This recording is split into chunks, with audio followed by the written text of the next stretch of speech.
Konflik antara Amerika Serikat dan Iran adalah sebuah perseteruan yang kompleks dan mendalam, berakar pada peristiwa Revolusi Islam 1979. Revolusi ini bukan hanya sekadar perubahan rezim, tetapi juga sebuah transformasi fundamental dalam tatanan politik dan ideologi di Iran.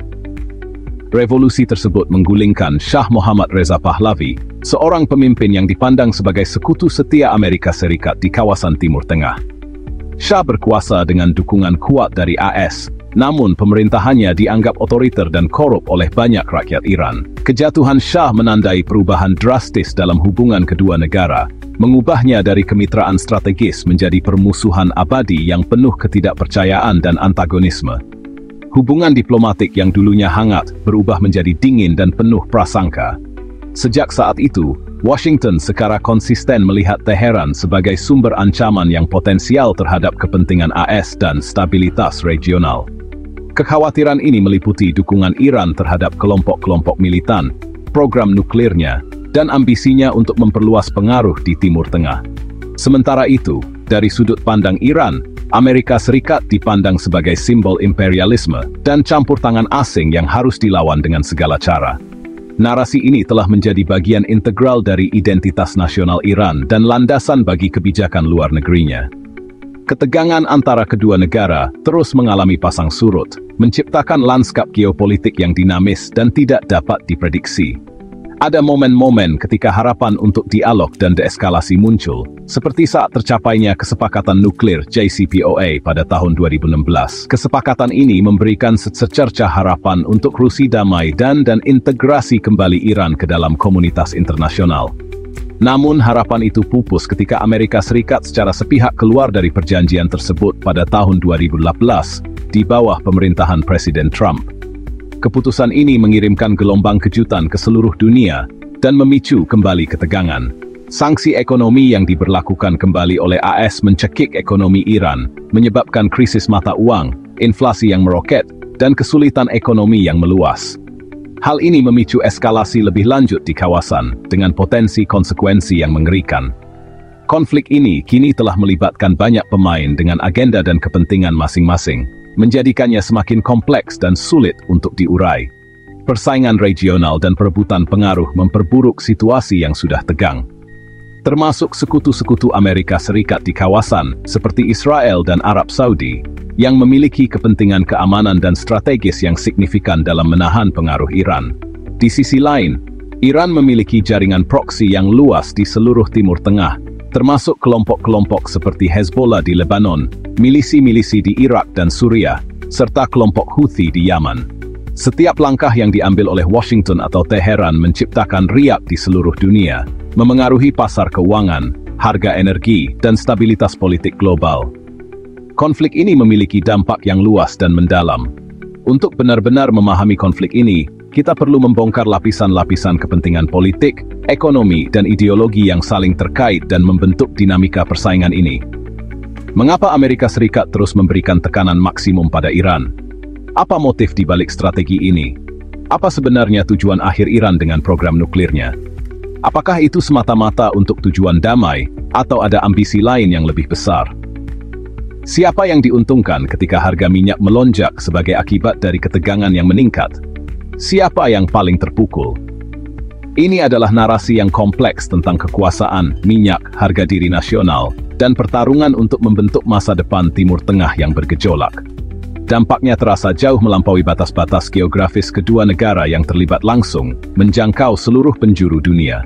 Inilah babak terbaru dari drama geopolitik yang menegangkan, sebuah konflik yang belum menemukan resolusi yang pasti dan terus membentuk lanskap global.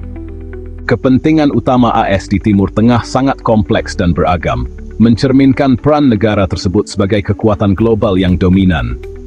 Salah satu pilar utama dari kebijakan AS adalah keamanan Israel, sebuah komitmen yang telah berlangsung selama beberapa dekade. Selain itu, stabilitas energi global menjadi prioritas penting, mengingat ketergantungan ekonomi dunia pada pasokan minyak dari wilayah tersebut. Washington juga berupaya untuk membendung pengaruh Iran, yang dianggap sebagai kekuatan destabilisasi di kawasan. Iran dipandang sebagai ancaman eksistensial bagi Israel, dengan retorika permusuhan dan program nuklirnya yang kontroversial. Lebih jauh lagi, Iran dianggap sebagai ancaman bagi stabilitas kawasan melalui dukungan terhadap berbagai aktor non-negara. Hal ini terutama lewat dukungan pada kelompok seperti Hizbullah di Lebanon yang memiliki kemampuan militer signifikan, dan Hamas di Gaza yang secara aktif menentang keberadaan Israel. Selat Hormuz sebagai jalur vital minyak dunia menjadi titik fokus perhatian AS. Ini membuat AS secara konsisten menjaga kehadiran militernya di wilayah tersebut sebagai jaminan keamanan. Kehadiran militer ini juga berfungsi untuk menekan Iran agar tidak mengancam arus energi global. Sejak invasi Irak 2003, lanskap politik di Timur Tengah telah mengalami perubahan dramatis. Pengaruh Iran di kawasan makin luas, mengisi kekosongan kekuasaan yang ditinggalkan oleh jatuhnya Saddam Hussein. Situasi ini menantang dominasi sekutu AS seperti Arab Saudi, yang melihat Iran sebagai saingan utama. Oleh karena itu, kebijakan AS bertujuan untuk memutus rantai pengaruh Iran di seluruh kawasan. Upaya ini dilakukan lewat berbagai cara, termasuk sanksi ekonomi yang ketat, dukungan terhadap kelompok oposisi, dan operasi rahasia yang dirancang untuk melemahkan rezim Iran. Semua tindakan ini demi mempertahankan dominasi AS di Timur Tengah, sebuah tujuan strategis yang telah lama dipegang. Selain itu, AS juga berupaya mencegah munculnya kekuatan regional baru yang dapat menantang status quo. Setiap langkah yang diambil adalah bagian dari permainan besar geopolitik yang kompleks dan penuh risiko. Dan pada akhirnya, semua ini akan menentukan masa depan kawasan Timur Tengah yang penuh gejolak. Bagi Iran, konflik dengan AS adalah soal kelangsungan rezim dan harga diri nasional. Sejak revolusi 1979, perlawanan terhadap hegemoni asing jadi fondasi negara. Iran membangun jaringan proksi di Lebanon, Suriah, Irak, dan Yaman untuk memperluas pengaruh dan menciptakan zona penyangga. Program nuklir dan rudal balistik dipandang sebagai asuransi terhadap agresi eksternal, belajar dari nasib Irak dan Libya. Konfrontasi dengan AS juga digunakan untuk membangkitkan nasionalisme dan mengalihkan perhatian dari masalah domestik. Legitimasi rezim dipertahankan dengan menunjukkan ketahanan terhadap tekanan Barat. Bagi Teheran, bertahan adalah bukti revolusi mereka tetap hidup. Minyak adalah inti konflik AS-Iran, sumber kekuatan sekaligus kelemahan. AS ingin menjaga stabilitas pasar energi global, sementara ekonomi Iran sangat bergantung pada ekspor minyak. Sanksi AS menargetkan sektor energi Iran, mencekik pendapatan utama rezim dan memicu taktik penyelundupan minyak. Tiongkok menjadi pembeli utama minyak Iran secara diam-diam, meski ada sanksi. Bagi AS, minyak adalah alat tekanan. Bagi Iran, alat bertahan hidup. Perebutan pengaruh ini juga soal model ekonomi pasar bebas ala Barat versus ekonomi perlawanan Iran. Siapa yang menang akan menentukan aturan main ekonomi kawasan. Setiap ketegangan di Teluk Persia langsung mengguncang harga minyak dunia. Serangan terhadap kapal atau fasilitas minyak, seperti di Arab Saudi 2019, bisa memicu lonjakan harga dalam hitungan jam. Selama eskalasi, harga minyak naik. Saat deeskalasi, harga stabil. Kenaikan harga minyak berdampak langsung pada konsumen global, dari harga bensin hingga inflasi di negara berkembang. Namun, produksi minyak serpih AS dan cadangan OPEC Plus kini membantu menstabilkan pasar. Meski begitu, penutupan Selat Hormuz tetap jadi mimpi buruk pasar energi. Satu insiden di kawasan bisa memengaruhi ekonomi dunia secara luas. Arab Saudi dan Israel adalah aktor kunci dalam konflik AS-Iran. Saudi melihat Iran sebagai rival ideologis dan geopolitik, mendukung kebijakan tekanan maksimum AS. Sanksi terhadap Iran menguntungkan Saudi secara ekonomi, tapi juga membuat fasilitas minyaknya jadi target serangan. Bagi Israel, Iran adalah ancaman eksistensial. Mereka melobi AS dan melakukan operasi rahasia untuk menghambat program nuklir Iran. Permusuhan bersama terhadap Iran mendorong normalisasi hubungan Israel dengan negara Teluk, membentuk blok kekuatan baru. Aliansi ini mengubah peta politik Timur Tengah. Konflik AS-Iran memperkuat posisi Saudi dan Israel, tapi juga meningkatkan risiko di kawasan. Semua pihak bermain dalam kalkulasi untung rugi yang rumit. Rusia dan Tiongkok, dua kekuatan besar di panggung dunia, memiliki peran yang semakin signifikan dalam berbagai konflik global. Keterlibatan mereka, seringkali di sisi yang berlawanan dengan kepentingan Barat, telah mengubah dinamika geopolitik secara mendalam.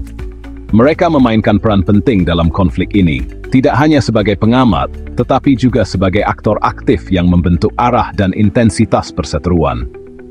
Pengaruh mereka terasa terutama di kawasan Timur Tengah, di mana persaingan kepentingan antara berbagai negara adidaya semakin memanas. Rusia secara terbuka mendukung Iran, sebuah langkah yang dilihat oleh banyak pihak sebagai upaya untuk menantang tatanan dunia yang didominasi oleh Amerika Serikat dan sekutunya.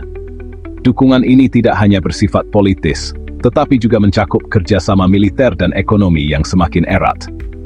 Tujuan utama dari dukungan Rusia adalah untuk menantang dominasi AS, yang selama beberapa dekade terakhir telah menjadi kekuatan hegemonik di berbagai belahan dunia. Rusia melihat Amerika Serikat sebagai pesaing utama dan berusaha untuk mengurangi pengaruhnya melalui berbagai cara. Salah satu cara utama Rusia mendukung Iran adalah dengan memasok senjata, termasuk sistem pertahanan udara dan peralatan militer lainnya. Hal ini memungkinkan Iran untuk memperkuat kemampuan militernya dan menghadapi ancaman dari musuh-musuhnya. Selain itu, Rusia juga memanfaatkan ketegangan yang ada untuk keuntungan ekonomi, dengan meningkatkan perdagangan dan investasi dengan negara-negara yang terkena sanksi oleh Barat. Hal ini membantu Rusia untuk mengurangi ketergantungannya pada pasar Eropa dan Amerika. Ketegangan yang terkontrol memberi Rusia ruang di pasar minyak, memungkinkan mereka untuk menjual minyak dengan harga yang lebih tinggi dan meningkatkan pendapatan negara. Rusia adalah salah satu produsen minyak terbesar di dunia, dan pasar energi merupakan sumber pendapatan utama bagi negara tersebut. Dengan memanfaatkan situasi ini, Rusia memperluas pengaruh strategisnya di kawasan Timur Tengah dan sekitarnya, memperkuat posisinya sebagai pemain kunci dalam geopolitik global. Pengaruh ini memungkinkan Rusia untuk memiliki daya tawar yang lebih besar dalam negosiasi internasional.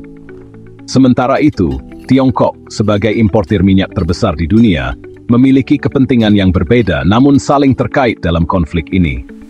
Kebutuhan energi Tiongkok yang besar membuat negara tersebut sangat bergantung pada pasokan minyak dari Timur Tengah. Oleh karena itu, Tiongkok berusaha untuk menjaga hubungan baik dengan Iran demi stabilitas energi, memastikan pasokan minyak yang berkelanjutan untuk memenuhi kebutuhan ekonominya yang terus berkembang. Stabilitas ini sangat penting bagi pertumbuhan ekonomi Tiongkok. Selain itu, Tiongkok juga memiliki kepentingan strategis dalam proyek Sabuk dan Jalan, sebuah inisiatif infrastruktur besar-besaran yang bertujuan untuk menghubungkan Tiongkok dengan negara-negara di Asia, Afrika, dan Eropa. Meskipun ada sanksi dari Amerika Serikat, Tiongkok tetap membeli minyak Iran, menunjukkan ketidaksetujuannya terhadap kebijakan AS dan komitmennya untuk menjaga hubungan ekonomi dengan Iran. Hal ini juga menunjukkan kemampuan Tiongkok untuk menantang kekuatan ekonomi AS.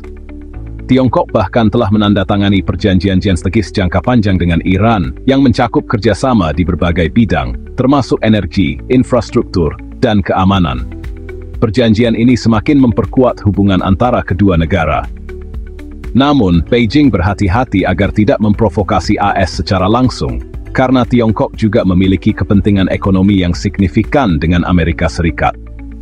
Tiongkok menyadari bahwa konfrontasi langsung dengan AS dapat merugikan ekonominya. Oleh karena itu, Tiongkok berusaha untuk menyeimbangkan kepentingan ekonomi dengan kepentingan politik dan strategisnya, menjalin hubungan dengan berbagai negara tanpa mengasingkan Amerika Serikat.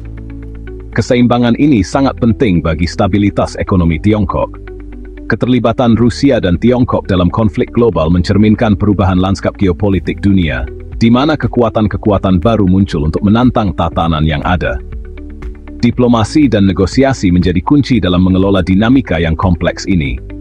Kedua negara ini, dengan cara yang berbeda, menantang hegemoni AS secara halus, menciptakan ruang bagi negara-negara lain untuk mengejar kepentingan mereka sendiri, tanpa takut akan pembalasan dari Amerika Serikat. Tantangan ini membentuk kembali dinamika kekuasaan global. Dukungan dari Rusia dan Tiongkok membantu memperkuat posisi Iran di tengah tekanan Barat, memungkinkan negara tersebut untuk mempertahankan kebijakan independen dan menolak tuntutan dari Amerika Serikat dan sekutunya. Secara keseluruhan, Rusia dan Tiongkok menjadi penyeimbang dalam dinamika konflik global, memainkan peran penting dalam membentuk arah dan hasil dari berbagai perseteruan di seluruh dunia. Peran mereka akan terus menjadi faktor penting dalam hubungan internasional di masa depan. Eropa terjepit di antara kebijakan keras AS dan tuntutan Iran. E3 Prancis, Jerman, Inggris adalah arsitek JCPOA, namun kecewa saat AS keluar dari kesepakatan. Eropa ingin mempertahankan dialog, tapi perusahaan mereka takut sanksi sekunder AS. Upaya seperti Instex gagal memberi kelegaan ekonomi bagi Iran. Eropa kehilangan kredibilitas di mata Teheran dan peluang bisnis di Iran. Mereka dikritik AS karena dianggap terlalu lunak, tapi dianggap lemah oleh Iran. Dilema Eropa menunjukkan sebetulnya fenomena ternyata sentiaikan niat baik. Siapa yang diuntungkan dari konflik ini? Jawabannya rumit. Kelompok garis keras di AS dan Iran mendapat keuntungan politik, sementara produsen minyak saingan Iran dan industri pertahanan meraup untung ekonomi. Namun keuntungan ini rapuh dan dibangun di atas ketidakstabilan. Rakyat Iran menanggung beban terberat inflasi, pengangguran, dan isolasi. Konflik proksi di kawasan memperparah penderitaan dan menciptakan lahan subur ekstremisme.